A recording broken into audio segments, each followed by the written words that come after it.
All right, so come a little closer for this one, because the scary part isn't what you see, it's what you don't. Imagine you're alone at night. The room is quiet, and then, just for a second, you feel it, like you're being watched, not by a person, not by an animal, something else. Something that doesn't belong to our world the way we belong to it. And you tell yourself, it's nothing, just my mind. But deep down, you're not fully sure. Now here's the thing.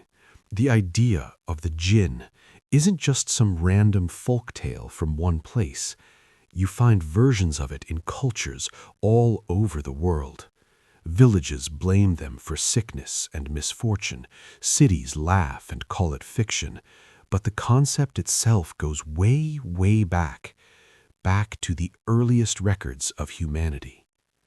Some skeptics say maybe jinn were just old names for bacteria and viruses.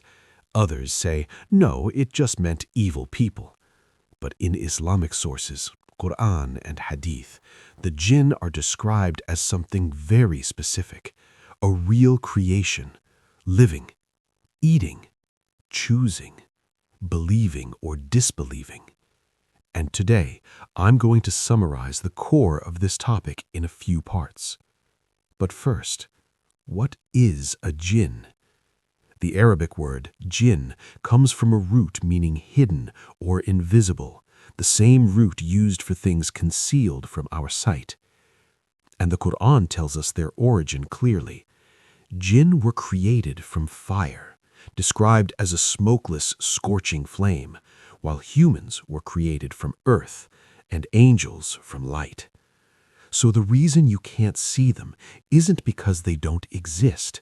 It's because their creation is different. Different composition, different rules. Like angels, they belong to the part of reality we don't measure with our eyes. And in Islam, this isn't a minor idea. Jinn are mentioned repeatedly in the Qur'an. There's even an entire chapter named Surah al-Jinn. So for a Muslim, denying them as a separate creation isn't really an option. Now, the question everyone asks, what do jinn look like?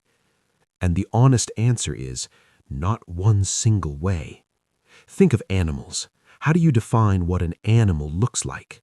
A lion? A snake? A crocodile? A bird? They're all animals, but wildly different. And narrations suggest jinn are also a diverse creation. One famous narration describes 3 broad kinds. One kind that has wings and flies. One kind that shifts shape, appearing as snakes and dogs. And one kind that moves around, coming and going among places. And that flying part isn't random, because the Qur'an describes jinn speaking about how, before the Qur'an was revealed, some of them used to try to reach the sky and listen for news, until they were driven away by flaming projectiles. And then comes one of the most famous events. A group of jinn heard the Prophet Muhammad reciting Qur'an. Some reports place it near the valley of Nakhla, and they recognized immediately, this is why we can't access the sky like before. They listened, they were shaken, and Surah al-Jinn speaks about them saying they heard something astonishing. Some companions described that night with eerie language, like dark layers, like shadows gathered, forms you can't fully explain. And in other narrations, the Prophet is described as being approached by jinn on more than one occasion, invited to recite to them, to teach them. And here's something important. Jinn in these texts aren't just ghosts. They have understanding. They respond. They can accept truth or reject it. They also eat.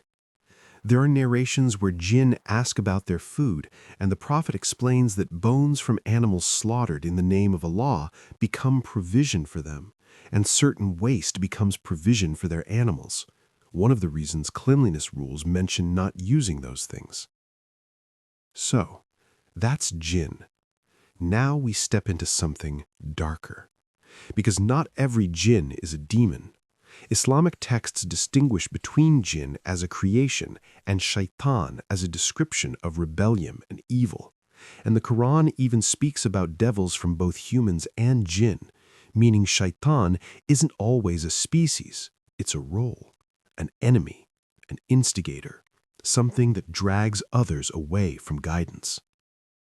And when the narrations describe the behavior of the Shayateen, you start noticing patterns. Darkness, thresholds, nightfall.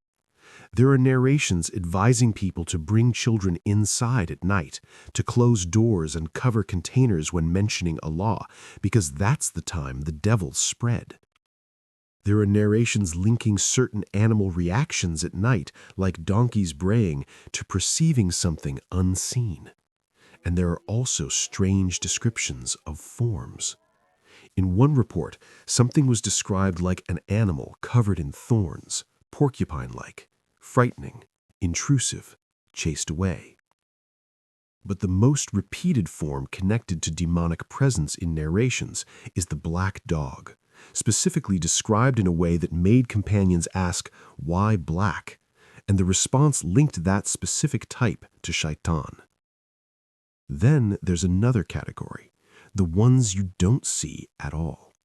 Reports describe devils interfering with prayer, whispering, tying knots over a sleeping person, disturbing people at vulnerable moments like sleep, anger, isolation, fear. And there's that other terrifying piece.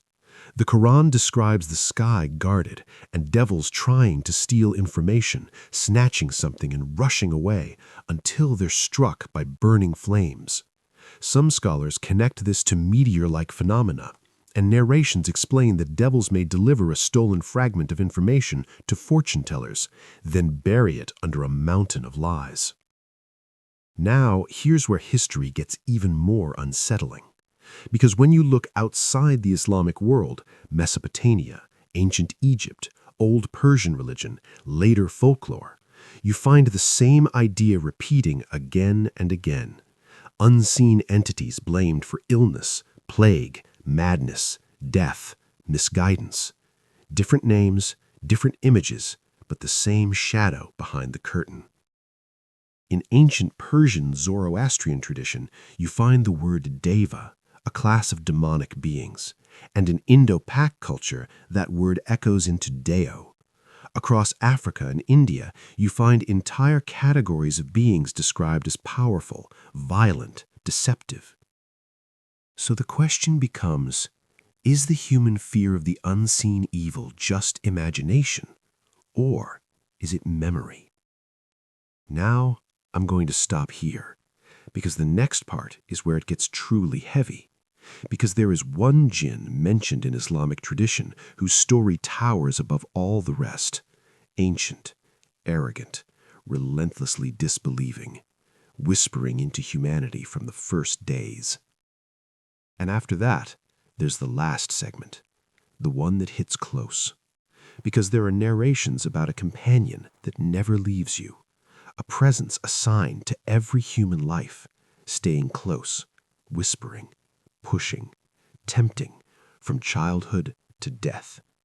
So if you've ever felt like a thought entered your mind that wasn't you, if you've ever felt pulled towards something you knew was wrong, then keep watching, because the next part isn't just about Jinn.